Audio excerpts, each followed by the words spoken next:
हाय, मैं उर्मिला कोरी। आप देख रहे हैं प्रभात खबर। आज हमारे साथ है वो टैलेंटेड अभिनेता जो प्रोजेक्ट दर प्रोजेक्ट अपने कैरियर ग्राफ को एक नई ऊंचाई पे ले जा रहे हैं।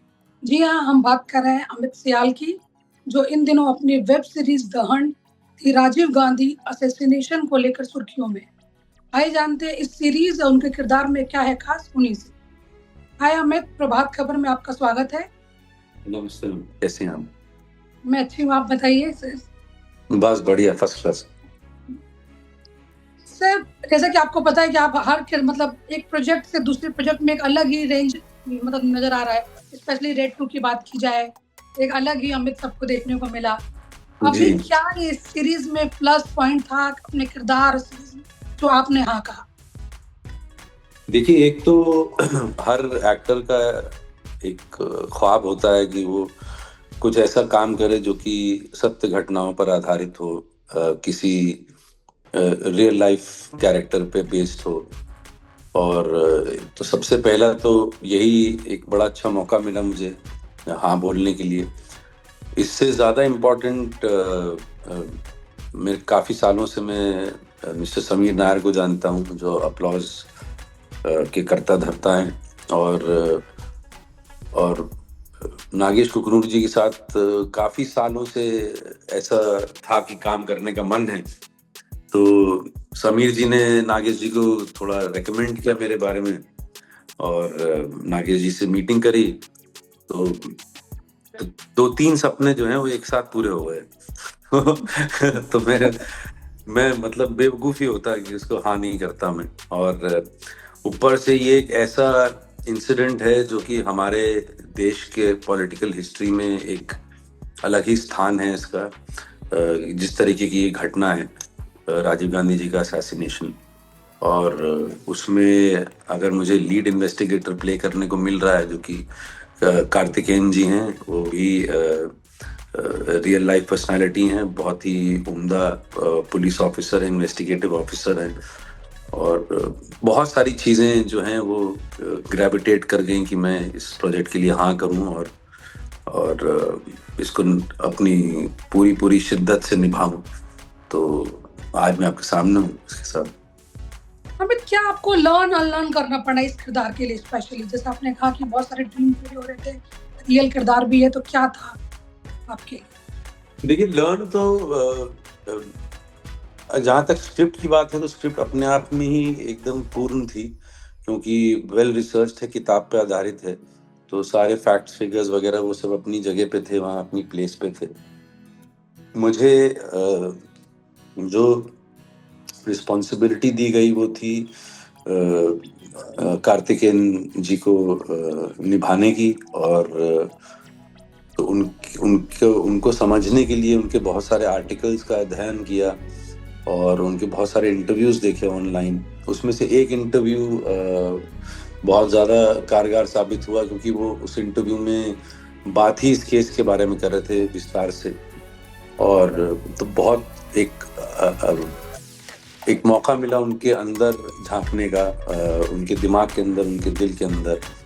और उनके मैनरिज्म्स देखने को मिले, उनका स्टाइल ऑफ कम्युनिकेशन समझने को मिला। और ये सारी चीज़ें जो है ये इस कैरेक्टर को निभाने में, उसकी तैयारी करने में लगी हैं।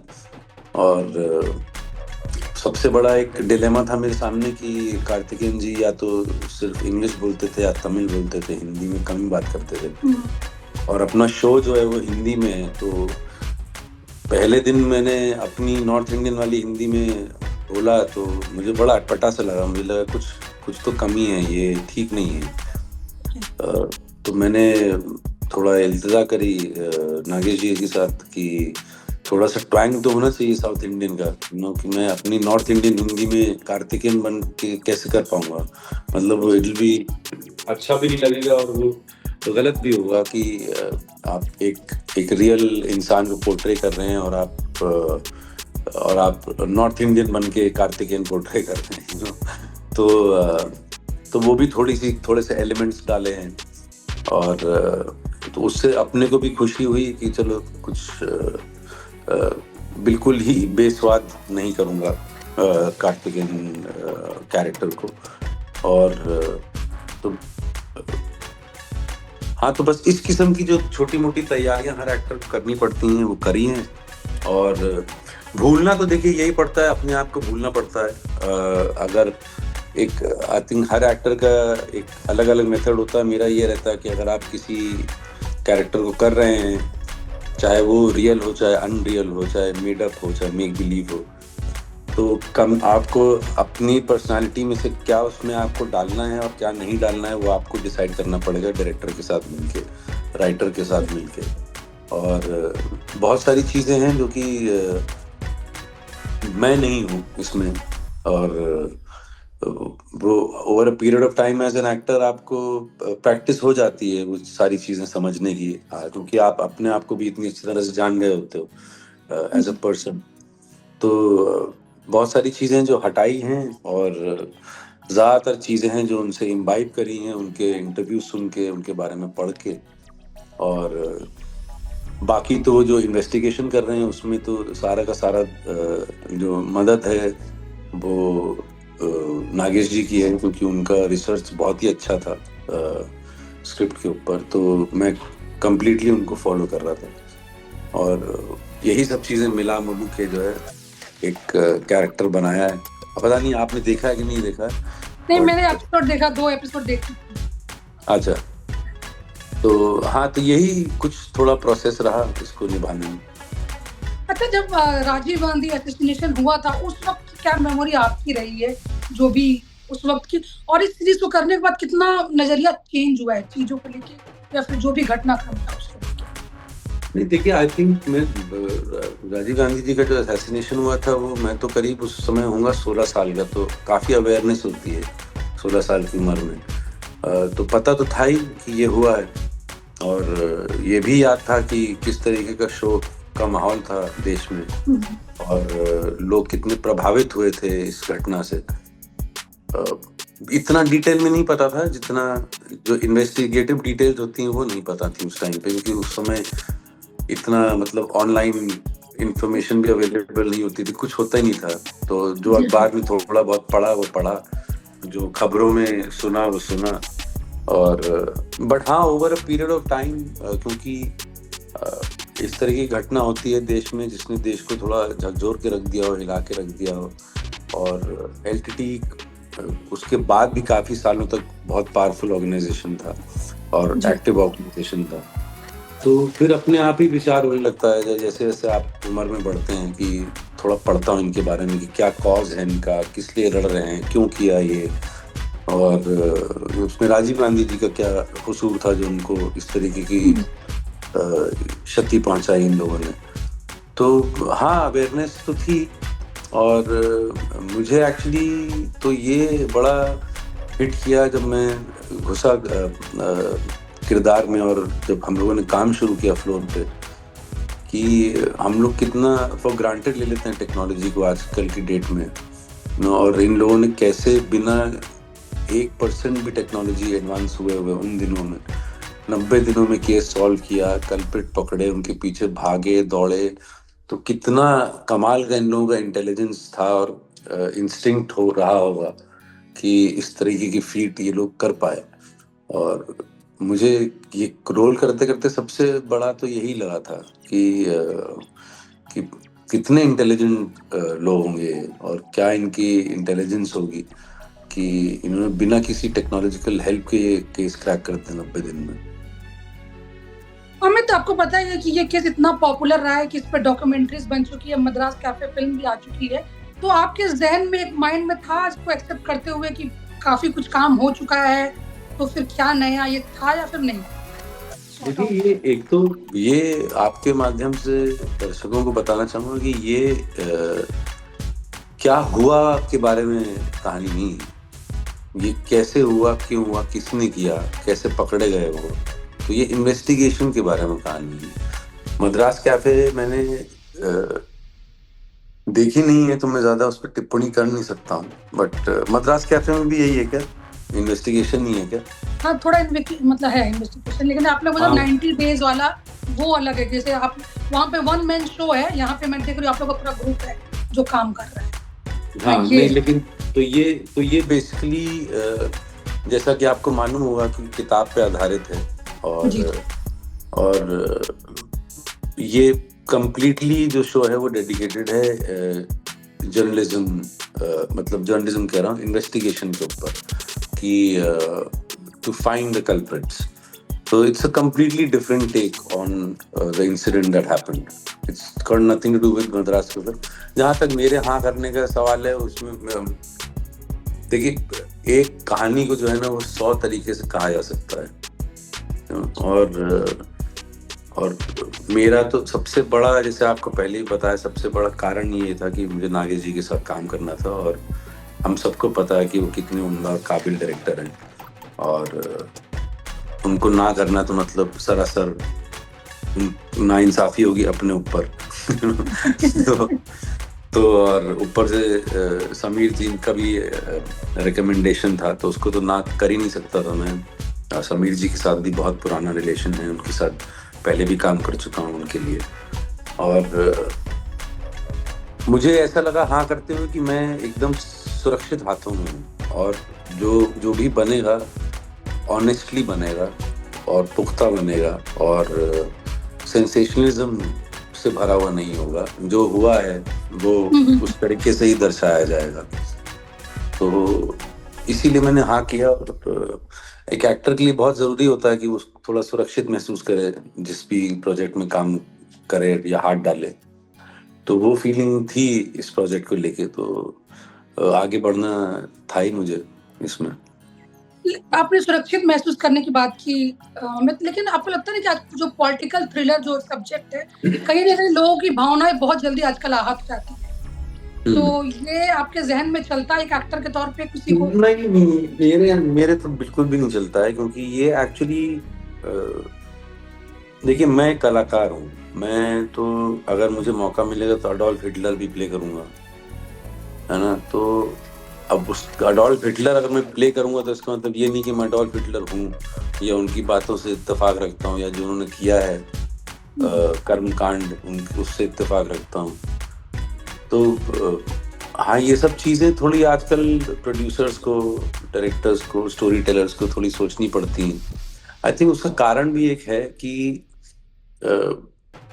जिस कारण को हमने इस शो के थ्रू मिटाने की बड़ी कमाल की कोशिश करी है, कि कुछ भी सेंसेशनलिज्म नहीं है इसमें. ये किसी पक्ष विपक्ष के बारे में नहीं है ये कहानी.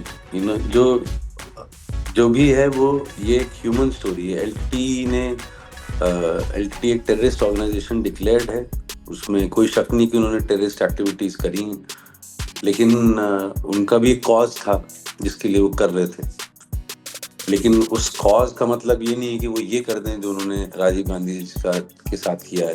तो आई थिंक इस स्टोरी ने, इस सीरीज ने बड़ी ऑनेस्टी से अपना पक्ष रखा है, अपने जो हुआ था उसको जैसे का तैसा रखा है.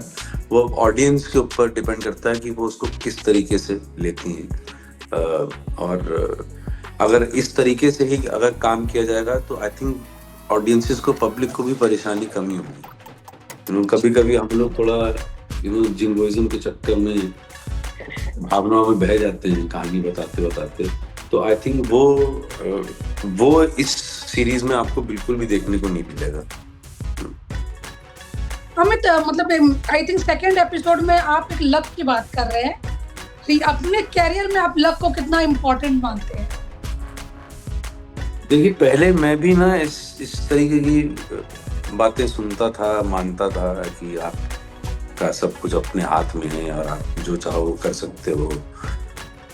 बट देखिए, सच्चाई ये है काफी जिंदगी बिताने के बाद कि किस्मत का बहुत बड़ा खेल है, और मुझे ये यकीन है कि अगर आपकी किस्मत में लिखा होगा तो आपको मिलेगा, नहीं लिखा होगा तो नहीं मिलेगा. अब वो क्या है जो आप तलाश कर रहे हैं वो आपके ऊपर है. और इसमें एक और भी लर्निंग है कि जो भी है हाथ में, अगर आप उसका उपयोग अच्छे से करोगे या उससे सीखोगे अच्छे से, या उसको उसकी अहमियत समझोगे, तो फिर वो भी आपको पलट के चीज़ें वापस देगा। तो आई थिंक बिना काम करे तो किस्मत भी साथ नहीं देगी। जी। और ये बड़ी डायकोटमी है लाइफ की कि आप जितना काम कर लो, अगर किस्मत नहीं है तो कुछ होगा नहीं आपका। तो ये बड़ी बड़ी पता नहीं, अंडा मुर्गी से पहले आया था कि मुर्गी अंडे से पहले आई थी वाला किस्सा है ये। तो ये लाइफ क्योंकि कॉम्प्लेक्स चीज है, तो ये भी आई थिंक कॉम्प्लेक्स ही है। इसका किसी के पास कुछ जवाब नहीं है। तो हम ये बोल सकते हैं कि अभी आपकी किस्मत चमक रही है, जिस तरह के रोल्स मिल रहे हैं। मुझे जेन्युइनली ऐसा लगता है कि मेरी किस्मत हमेशा से चमकती रही है। और मैं काफी सारे इंटरव्यूज में बोल भी चुका हूँ कि मुझे अपनी जिंदगी कभी कभी पीछे का सोचता हूँ तो बहुत मैजिकल लगती है कि मैं वही लड़का हूँ जो बिजली जब आती थी घर पे तो पानी नहीं आता था, पानी जब आता था तो बिजली नहीं आती थी। तो नीचे हैंडपंप से बाल्टियां भर भर के ऊपर टंकी में डाला करते थे, और उसी में ही बॉडी भी बना लिया करते थे, व्यायामशाला भी जाने की जरूरत नहीं पड़ती थी। तो इस तरीके की जिंदगी जी के अभी मैं आपके सामने बैठा हूँ, आप मेरा इंटरव्यू ले रही हैं। मैं एक ऐसी स्पेस में काम कर रहा हूँ जिसका मैं बचपन में सपना लिया करता था, और उससे ही रोजी रोटी चल रही है और काम चल रहा है, लोग अप्रिशिएट कर रहे हैं। तो क्या है, किस्मत का धनी बोलूंगा अपने आप को, और क्या बोलूंगा। अभी अमित, आपके लिए हंट क्या रहा है, क्या खोज है अब आपकी एक्टर के तौर पे? एक्टर के तौर पे जो हंट और खोज की आप बात करें ना, वो कभी खत्म होने नहीं वाली है। ये ऐसा कुआं है जो कभी भरेगा ही नहीं। और क्योंकि बहुत सारी चीजें अपने अंदर भी और बाहर भी अपने काम के जरिए एक्सप्लोर करने का एक नजरिया रखता हूँ मैं। और जितना मिलेगा उतना सीखूंगा, जितना मिलेगा उतना करूंगा, और चलती रहेगी ये हंट, ये खोज, खत्म नहीं होगी कभी। अमित, अभी आमिर ने अपने हालिया इंटरव्यू में कहा था कि वो शुरुआत में अपनी हाइट को लेकर बहुत इनसिक्योर महसूस करते थे। आप कभी इस जर्नी में अपने अभिनय की कुछ ऐसी इनसिक्योरिटीज आपकी रही है, स्पेशली लुक को लेकर, कुछ भी आपने ओवरकम किया हो? हाँ देखिए, एक समय था जब मैं बहुत ज्यादा ओवरवेट था। कुछ आई थिंक मेरी हाइट 5 फीट 8 इंच है, तो उसके हिसाब से 85 किलो वजन होना काफी ओवरवेट होता है। और मजे की बात यह है कि मुझे तो बिल्कुल पता ही नहीं था कि मैं इतना ओवरवेट हूँ। मुझे लगता ही नहीं था कभी कि मैं ओवरवेट हूँ।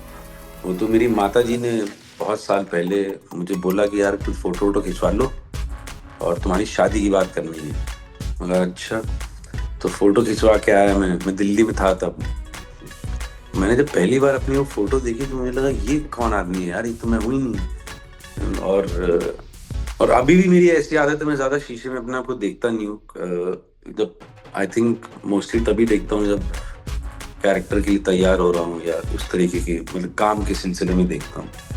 तो मैंने अपना फोटो देखा जब पहली बार, मुझे विश्वास नहीं हुआ कि मैं ये हूँ। तो मुझे ऐसा लगा कि यार ये तो, ऐसा लगा कि कोई और है ना, और मुझे वापस मैं बनना है।